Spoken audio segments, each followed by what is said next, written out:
Kanina hapon, sabi na Brad, ikaw ang mag-Sunday school bukas. Pastor, sabi ko ako mag-Sunday school, hindi ka ba nagbibiro? Kaya sabi ko, sige, ay ako, sabi ko naman, pag ako ay binigyan ng Panginoon ng chance mo na magsalita, papatunay lang yan ako ginagamit ng Panginoon. Kaya ako naman, hindi ako ma-attract. Sabi ko, diyan ako bilid sa'yo, Brother Bert, ang lakas ng apog mo, tigas ng mukha. Kaya katagalan nyo ako ngayon sa umaga ngayon at tayo magbulay-bulay sa salita ng Diyos. Tayo bubukan natin mga Biblia sa aklat ng Genesis. Genesis no verse, chapter 37. So ngayon natin simula ng verse 1 hanggang 20. No? Dito natin ay kukunan natin sa discourse ng umaga. Okay, tayo pagsimula at magsamahan niyo ako sa pagbasa ng mga unang talata nito. Sa verse 37, chapter 37 verse 1, no? At tumahan si Jacob sa lupa ay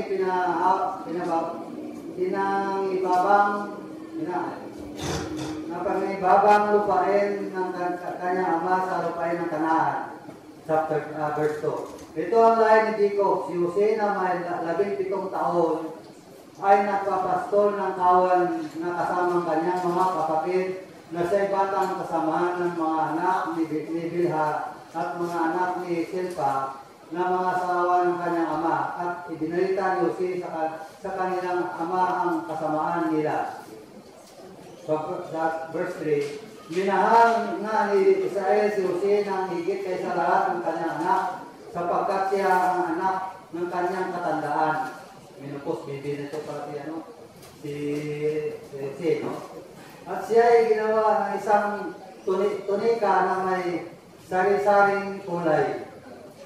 Verse 4. At nakita ng kanyang mga kapatid na siya ay minahal ng kanilang ama ng higit kaysa lahat ng kanyang kapatid. At siya ay kinapuutan. At hindi nila napagpagsalitaan siya ng payapa. Verse 5. At nanaginip si Jose ng isang panaginip na isinaysay sa kanyang mga kapatid. At lalo pa nilang kinapuutan siya. So verse 6. At sinabi niya sa kanila, pakinggan ninyo ang pamamanito sa inyo, itong panaginip na aking panaginipan. Verse 7. Kapag narito tayo, nagtatali ng mga bigkis ng trigo sa bukid at narito na tumindig ang aking bigkis at tumuwid din naman ang narito at narito ang inyong mga bigkis na nakasa palibot ng na yumuyukod sa aking bigkis. Verse 8. At sa kanya, sinabi sa kanyang mga kapatid, maghari ka pa ba sa amin? Ang tanong ng mga kapatid, Mapapanginoon ka sa amin. At lalo pa siyang kinapuutan nila dahil sa kanyang mga panaginip at sa kanyang mga salita. Verse 9. At siya ay nanaginip pa ng ibang panaginip at isinaysay sa kanya ng mga kapatid at sinabi na ito ako ay nanaginip pa ng isang panaginip at narito na ang araw at ang buwan at ang 11 bituin ay umukod sa akin. Verse 10. At kanyang sinaysay sa kanyang ama at ang kanyang mga kapatid at sinaway siya ng kanyang ama at sa kanyang sinabi, anong panaginip itong iyong napanaginip? Tunay bang ako ang iyong ina at ang iyong mga kapatid ay yuyukod sa lupa at sa harap mo? Sa verse 11. At kanyang mga kapatid ay nag-inggit at sa kanya datapuan iniingatan ng kanyang ama ang salita na napag-iisip. Sa verse 12, at yumaon ng kanyang mga kapatid upang magpastol ng kawan ng kanyang ama sa Sikim. Sa verse 13, at sinabi ni Israel kay Jose, di ba nagpapastol ng kawan sa Sikim ang iyong mga kapatid? Halika at uutusan kita sa kanila. At sinabi niya sa kanyang, naririto ako. Verse 14. At kanya sinabi sa kanya, yumaon ka, tingnan mo kung mabuti ang lagay ng iyong mga kapatid at kung mabuti ang lagay ng kawan at balitaan mo ako. Gayon sinugo siya mula sa libis ng Hebron at siya ay naparoon sa Sikem. Verse 15, at nasumpungan siya ng isang tao at narito na siya nagagala sa parang at siya ay tinanong ng taong yaon at sinabi, anong hinahanap mo? At sa verse 16, at kanya sinabi, hinahanap ko ang aking mga kapatid, ipinamamanit ko sa inyo na sabihin mo sa akin kung saan sila nagpapastol.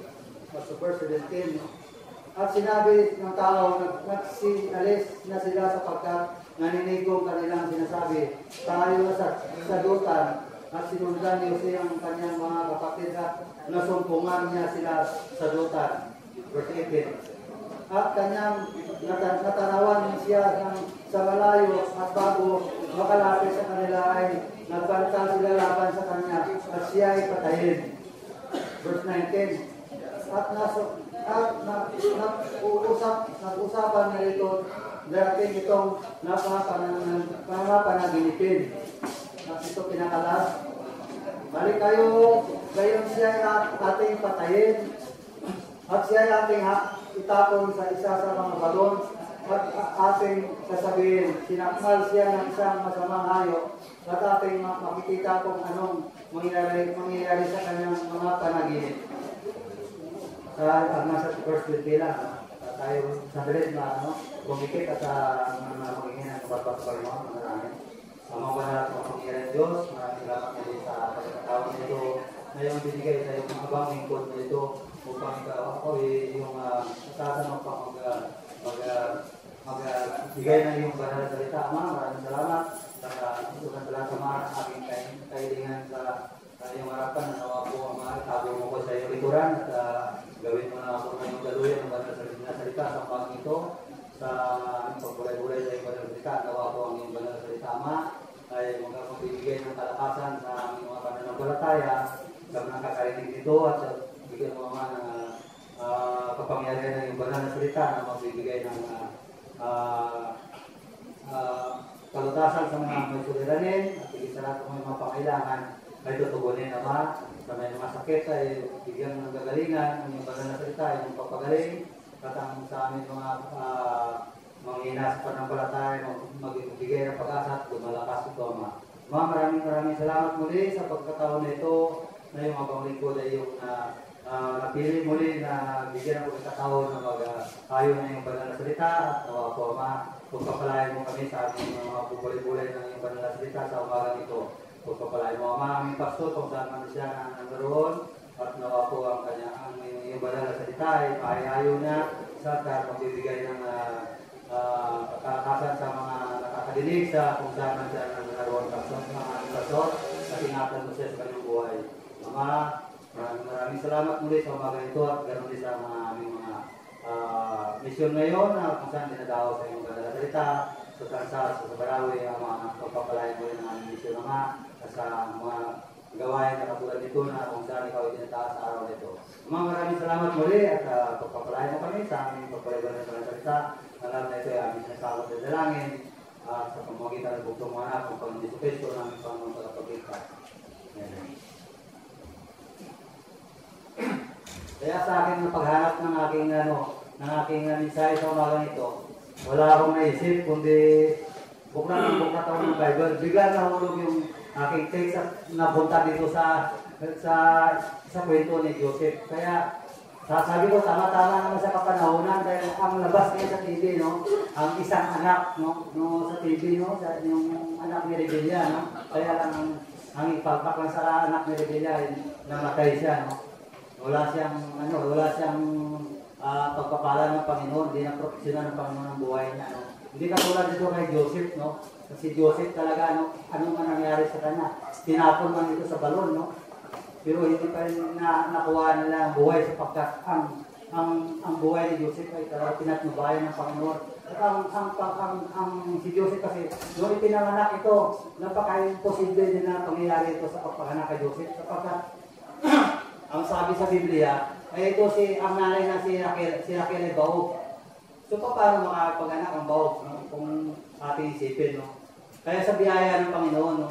na sabi nga sa verse na binuksan ng Panginoon ng bahay bata ni Raquel upang ito'y pinanganak si Joseph hindi sa pinanganak ng sapagkat may purpose ang Panginoon kay Joseph na gagamitin siya na siyang Bible characters ngayon na ating ngayon pinag-aralan sa kanyang buhay. Kung saan dito, kaya ako lumanga dito, alam mo kasi kung ito binabasa ko si Joseph at kaya gusto ko yung kwento nito. Tumutulo kaya luwa ko ito, binabasa ko na ito. Lalo pa sa sumasapit na sa kung saan siya ay pinapatawad niya yung kapatid na in spite na wala siya kasi paghihigante sa kanyang puso. At kahit ito kaya ang gusto ko sa kwento na ito na wala siyang paghihinakit, no? Napakaganda ang puso nito ni Joseph, no? Na kung saan ay malakas ang kanyang malakas ang kanyang pagpapatawad, wala siyang nilagay sa puso niya paghihiganti, no? Kaya ito ang gusto ko. Kaya sa umaga nito, ating tumayan ngayon, no? Ang dalawang bagay na nangyari sa buhay ni Joseph, no? Na kung saan ay tumayan natin yung ang kanyang pagsitiis at kanyang kumbaga sa ng dark side na at light side ng buhay niya. Pero unahin muna natin yung dark side na, no? At sa intro muna sa ating sa ating pag-ano sa buhay ni Joseph. Ito kasi si Joseph na ito sa maraming anak ni Jacob, no? Sa ibang nanay, no? Ibang nanay, maraming anak. Ito si Joseph lang ang ang nagkaroon ng pangalan talaga sa anak ni Jacob, no? Si Joseph at saka yung Benjamin, no? Si Benjamin sa pinakadulo ng anak ni Joseph, no? Ni Jacob, si Joseph at saka si Benjamin, no? Ang ibang anak hindi magandang hindi magandang kanyang kapalaran kasi kumbaga sa mga kapalpakan ng ginagawa ng mga anak ni Jacob na sa una, Ito lang si Joseph at saka si Benjamin ang maganda talaga na kumbaga sa kwartinan ng bahay ng Panginoon to dahil pinanganak na may purpose itong dalawang mga kapatid na ito. At saka dito pa rin siya pinanganak sa kung saan ang gusto-gusto ni Jacob na babae o sa mga kapatid. Kasi ang mga nanay ng anak ni Jacob na ito, magkapatid din, no? Na anak ni biyanang Laban niya. Laban ang kanyang biyanan, no? Itong biyanan na si Laban na kung lumaban ay may kalamangan parati ito. Kaya lang hindi na kalamangan si Jacob dito dahil ito mga ng Panginoon kasi ito si Jacob at saka si Joseph, no? Mga pinagbabayan talaga ng Panginoon at pinagbabayan ng Panginoon buhay. Kaya dito natin matumayan, no? Ito ang dark side ng ang buhay ni Joseph, no? Sa chapter 37 verse 4, na unang dark side ng buhay ni Jose ay ang kinapukutan siya ng kanyang mga kapatid. Imagine, no? Walang iba ang magtatangga ng buhay mo kundi kapatid mo. Katulad na ito sa akin, mga rebellion na ito, no? Kung saan tinatay ng kapatid, no? Ang tumangka. Hindi na wala na natanggal ang buhay niya sa ibang mga tao kundi sa mismo sa kapatid. Napakasakit ito kung sa mga pamilya lalo na nangyari, no? Katulad dinadanas na rebellion ngayon, no? Napakasakit kung sila mga kapatid na nagkakasamaan loob. Ito ang pinakamasakit sa kanyang buhay, no? Na mahirap mo gagamutin ito dahil kapatid, no? Kaya sinasabi na gano'n ang pagkakapatid, no? Pagka may masama loob sa kapatid, kaya sinasabi na mas masahol pa na mas maganda pa daw ang ibang tao kaysa kapatid. Yun ang kasabihan, no? Yung 100% talaga sa dugot-dugot, kapatid mo pa rin yun.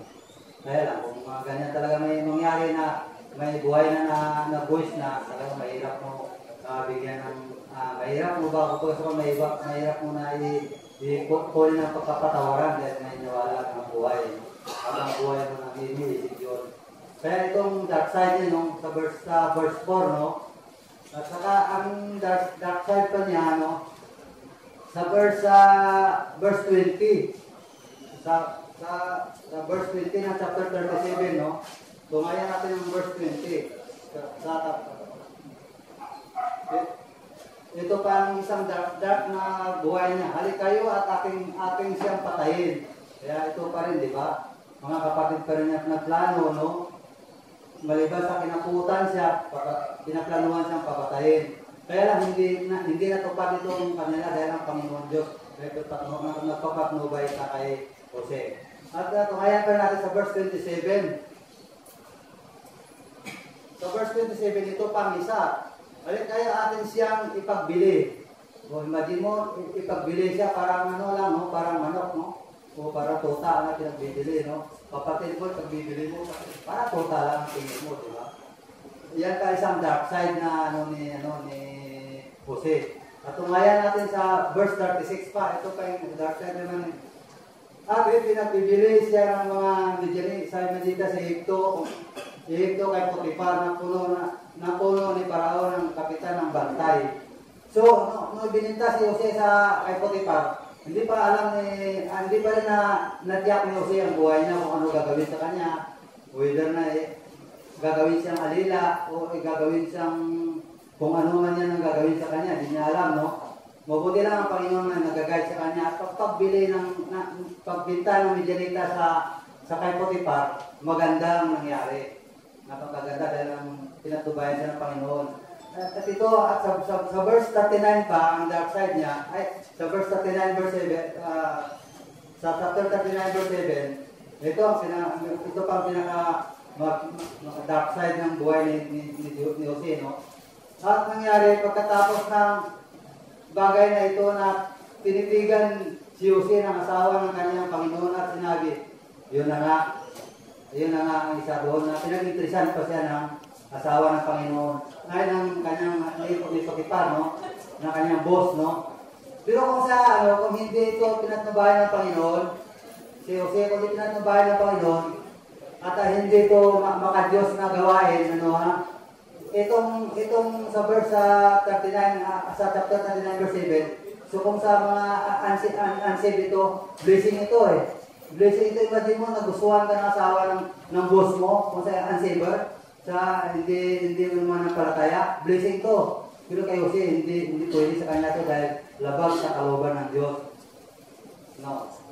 At sa verse 20, ito na nga, yung hinablot ng kanyang balabal at instead na si Jose ay tumakbo upang iwasan yung pangyayari na hindi maganda sa kalooban ng Panginoon, ay siya pa ang nakulong, no, kung saan na hindi niya ginawa yung bagay na yun na ikagagalit sa kanya ng instead na kung nalaman na ni Potiphar na ang nangyari na si Jose ay umiwas dito, ay sana pinasalamatan niya ito, no? Pero hindi kasi niya nalaman ni Potiphar sapagkat ang pagsalita ng asawa niya ay siyang hinalay. Kaya nangyari, nakulong si Jose. At sa kulungan, purpose naman ng Panginoon yun, no? Kaya nga siya nakulong ng purpose ng Panginoon, nandoon niya kukunin yung kanyang ikakukulad o ikakasikat ng kanyang buhay, no? O ikaganda ng buhay. Yan ang purpose ng Panginoon. Kaya nakulong siya. Sa kulungan niya kukunin yung ikabubuti ng buhay. Ang maraming buhay ang maliligtas dito sa pamamagitan ng pagkulong ni Jose sa bilang buhay. Yan ang mga dark side na nangyari kay Jose. Na kung sa atin ito nangyari, kung tayo ganito nangyari sa atin, siyempre malumural tayo, no? Kung hindi tayo hindi natin paghawakan ng salita ng Panginoon.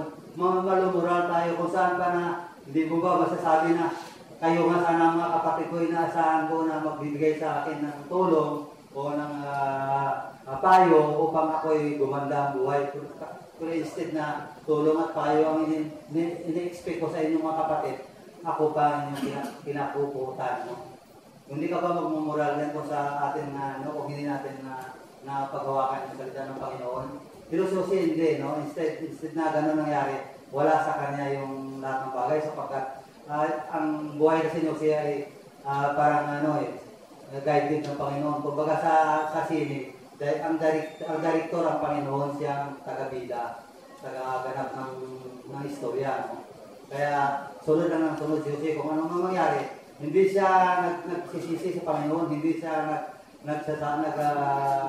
ano sa sarili niya kung bakit gano'n ang sinasabit niya. Basta pag ano man ang nangyari sa kanya, nananalangin lang siya sa Panginoon at nagtitiwala siya sa Panginoon sa lahat ng bagay.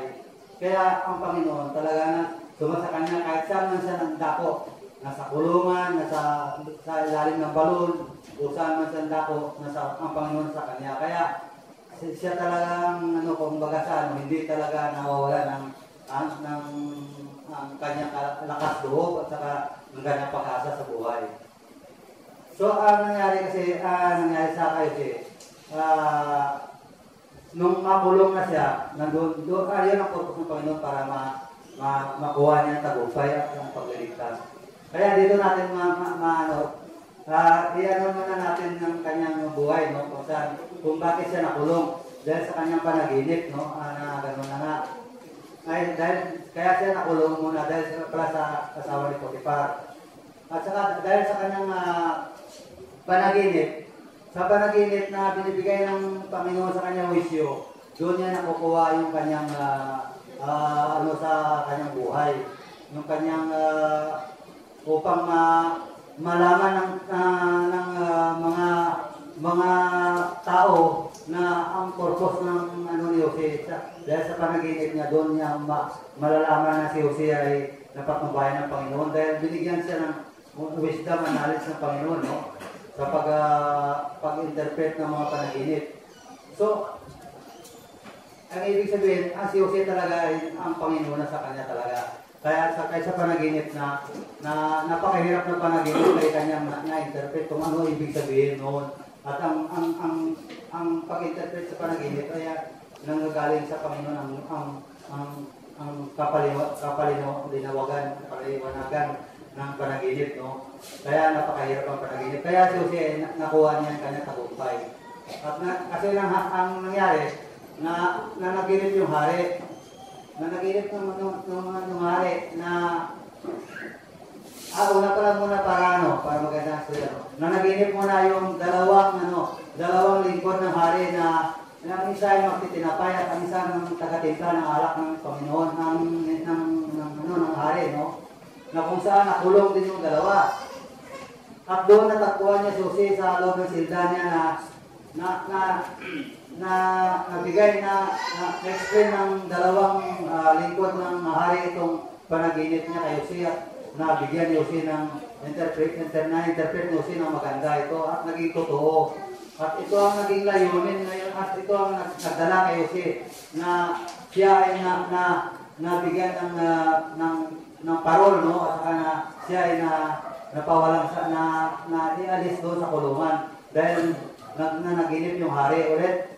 Ng hari na naginip at hindi nila mabigyan ng linawagan pa na-interpret ito, no? Kundi si Jose lang. At naalala lahat ng mga taga-interpret ng panaginip ng hari, hindi nila magawa ito. Kaya naalala ng isang naligtas na tagapaglingkod ng hari na kung saan ay naibitin itong itong timpla ng tinapay, no? Tagagawa ng tinapay. At saka naibalik yung taga-timpla ng alak ng hari, no? At yun ang nagbigay ng daan upang na malaman na mayroon isang tao na bibigay ng interpret ng papanaginip na sa loob ng kulungan. At ito nga pinatawag na din si Jose ng hari na interpret niya ang panaginip na naginip yung hari ng mga baka na mga papayat, mga yun pala. May sign mo tagutom at pitong taon na tagutom at 7 taon na sagana. Kaya nung ma-interpret nga ni Jose yun, at nangyari yun, ay at dumating nga yung panahon na nagkaroon nga ng sagana ng 7 taon. At ang ginawa ng hari, sabi ng hari kay Jose, ikaw na mamahala dyan dahil ikaw ang lahat na sinasabi mo sa panaginip man o sa mga pangyayari na darating ay nalalaman mo. sa pamamagitan ng pagbigay ng Panginoon sa iyo ng wisyo, no? Yung wisdom na yan. Kaya ikaw ang gagawin natin na, ikaw ang gagawin ko na tagapagpamahala ng Egypto, kung ano ang gagawin mo, masusunod. Kaya ang ginawa ni Joseph, nung nagkaroon ng pitong taon na sagana ang lupa, ay nag-ipon ito. Naglagay ng istaka ng pagkain, no? Yung trigo. Na itong trigo na ito ipiprepare ni Jose sa loob ng 7 taon na tagutong o tagtuyot. Kaya nagawa ito ni Jose at ito ang nagligtas ng mga tao sa gutom sa bansang ito, at hindi lang sa bansang ito, kundi mismo din ang pamilya ni Joseph, na kung saan naligtas din sa pamamagitan ng sa ginawa ni Joseph na pag-ipon sa oras ng sagana sa pag-ani sa 7 taon na yun. At nangyari ngayon at nung nagtagutom, kaya nalaman ng tatay ni Jose na si Jose ay buhay pa, sapagkat nung pinabili niya yung mga anak niya doon sa Egypto, nung mabalitaan ni Jacob na wala na silang makain dito sa Kanaan, naghanap ito ng pagkain at nabalitaan niya na sa bansang Egypto ay sagana pa ang supply ng mga pagkain. At inutusan niya yung mga anak niya na magbumili doon sa bansang Egypto. At hindi nila lingid sa kalaman na yung pinaka-pinuno pala ng Egypto na kanyang pupuntahan ay yung kanilang kapatid na ibininta nila sa Midianita na yun. Na kung saan dinala ng Midianita doon sa bansang Egypto at bininta naman sa kay Potiphar at napunta na doon sa kaharian ng Egypto na yun si Joseph. Kaya ito ang purpose ng Panginoon na ang nangyari. Lahat na ginawa na nangyari sa buhay ni Joseph, talagang pinaplano ng Panginoon yan sa purpose na iligtas niya yung kanyang lahi sa pamamagitan ni Joseph, sa pamamagitan din ng ginawa din ng masama ng kapatid niya, plano din ng Panginoon doon. Kaya nung makita-kita sila ng mga kapatid niya, hindi siya nagsasabi ng higanti sa kapatid niya. Nung humingi ang kapatid niya ng kapatawaran sa kanya, nung malaman niya kasi nung makilala nila na ang gobernador pala ng kanilang binibilan ng mga supplier ay si Jose, humingi sila ng tawad. At nagmanik doon sila sa harapan ni Jose. Ano ang sabi ni Jose? Doon ako na-impress dito sa kwento na to na kung saan sinabi ni Jose na huwag kayo humingi ng tawad. Sapagkat ang ginawa niyo sa akin ay hindi niyo ay plano ng Panginoon yun. Kasama sa plano ng Panginoon yun. Na although na ako'y ginawa niyo na masama, pero hindi naman ipinahintulot ng Panginoon na kunin niyo ang buhay ko. Sapagkat plano ng Panginoon to na hinahandaan niya ang lahat ng bagay, masama man ang nangyari, ipapunta sa mabuti upang naililigtas kayo sa tagutom na ito. At nandito kayo sa harapan ko upang makapagbili ng trigo, at hindi lang yan pag magbili ng trigo, kundi upang magsama-sama tayong lahat at angkan ni Jacob ay binigyan ng hari ng Egypto ng isang bayan upang iipunin lahat ng angkan ni Jacob. Ang kanyang istorya nito ni Joseph ay ito si Joseph ang ginamit na upang iligtas ang angkan ni Jacob. Na kung saan ito si Jacob ay isang din ng Panginoon ito, no?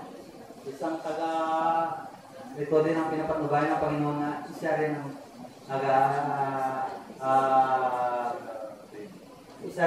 siya sa dalawang magkapatid, siya rin ang naatangan nito na magiging magdala ng bansang Israel din si Jacob. Kaya Israel din ang tawag dito eh. Naging Jacob siya una nung nirestrain siya ng Angel of the Lord. At nung matalo siya ng Angel of the Lord, at hindi binitawan ni Jacob yung angel of the Lord, no? Yan ang istorya nito, kaya naging Israel ang pangalan nito eh. Kasi sabi ng Jacob, bago mo ako bitawan, bakbasan mo ako, sinabi ng angel of the Lord na hindi na Jacob ang pangalan mo simula ngayon. Kasi tinilayan siya ng buto dito sa Kadya, sa may Batangita. At sinabi, ang mula ngayon tatawagin ka ng Israel. Kaya ang Israel, sa pangalan ni Jacob na yun, sa sasay ni Jacob na ngayon. Kaya ang Panginoon sumata kay Jacob at sa kanyang anak na kay Jose. Kaya lahat ng purpose ng Panginoon ay dumaan dito sa mag-ama na ito, no, kay Jacob at saka kay Jose. Saling-saling lahi na ito simula kay Isaac, kay Jacob at saka kay Jose. At sa mga hanggang sa atin, nasa lahi natin na yun, no, na kung saan ang pangalan ng mga lingkod ng Panginoon na ito na si Jacob at si Jose ay atin ngayon na napag-agulay-gulayan sa sinulat sa Biblia kung saan ang mga magandang gawain at pagsunod na sa kanilang Panginoon at sa lahat ng kanilang buhay ay ipinagtiwala sa Panginoon at pinagpala ng Panginoon ang lahat na ito. Kaya sa umagang ito, ang aking naiwan sa umagang ito sa ating pagbulay-bulay sa salita ng Panginoon, na kung tayo man sa ating kapanahonan, no, na kung tayo man ay sa ating paglilingkod, no, hindi naman lahat na tayo ay paglingkod kaagad ay binibigyan tayo ng Panginoon ng magandang buhay, o dili kaya sa ating paglingkod, no, hindi man tayo kaagad na sa isang iglap lang ay maging mabuti kaagad yung na magiging, kumbaga sa kuhan, totally na magiging kaagad, maging banal, no, hindi pa, no. Bawat araw-araw yun, meron din tayo mga problema dahil sa sitwasyon nga na tayo ay nakipagbaka sa mundong ito, no? Higit sa lahat, ang mundong ito ay para talaga sa ano, no? Hindi naman tinuturo sa lahat dito pinakalamang ang masama, no? Kung ating lang ay pag-isipan, no? Bihira, mas lamang pa nga yung masama kaysa mabuti, no? Kasi sa araw ngayon, kung akin ang pag-iisipan, sino bang pinakamaraming tao ngayon mabuti, masama, na naglilingkod sa Panginoon? Marami ang wala, no? Nasa mga mall, tayo lang ng mga konti lang sa simbahan, no? Kung saan tayo pinili ng Panginoon. Kaya tayo ay magpapasalamat sa biyaya at pagpapala na ito ng Panginoon. At kumbaga sa kwan, tayo din isa magpapasalamat na tayo pinili, no? Tayo pinili ng mga elect ng Panginoon na kung saan ay tumatalima sa salita ng Panginoon at tayo lang nung naglilingkod at tumatamba sa Kanya, no? Tulad ngayon sa araw na linggo na kung saan tayo ay nagpupuri sa Panginoon. Kaya sa atin sa pagpapatuloy, ay atin gulay-gulayan ang nangyari kay sa buhay ni Joseph na kung saan puro talaga nagsimula sa pastor siya, hindi naman siya mayaman, no? Hanggang sa napunta pa nga siya sa kulungan na kung saan hindi rin mabuti yung kulungan sapagkat ang mga tao sa kulungan ay talagang sa madilim na wala naman sa kulungan na wala naman masyado na nag-isip niya na pag ikaw ay nakulong na pag lumabas ako ay magpresidente ako ng Pilipinas, no? Wala, no? Lahat ng mga kulungan siguro pag sinabi niya ako pag ako lumabas wala nag-isip na magiging maganda sapagkat kung saan ang kulungan talaga ay lugar ng talagang nakakasala o nakakagawa ng hindi maganda talaga sa batas ng tao at sa batas ng Diyos.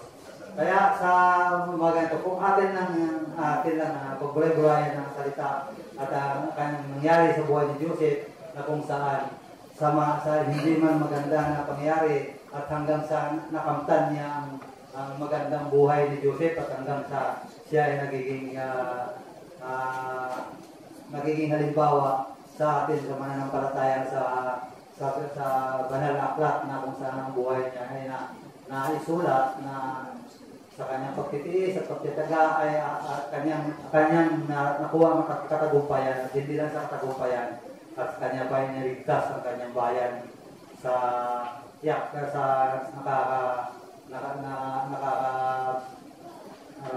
abang na abang na kahit hindi katagutom. At sigurado yun kung hindi lang si Joseph ang nandoon sa Egypto, malamang maraming taong namatay dahil sa tagutom, walang makain talaga. Kaya maraming buhay ang nailigtas ni Joseph. No? Hindi lang sa bansa Israel, kundi sa pati ang Egypto ay dinamay niya dahil sa ginamit siya rin ng Panginoon sa bansang Egypto upang mailigtas ito. At ito, maraming salamat sa mga ito at ating 9:25 na. At aking tawagin si Brother Ray sa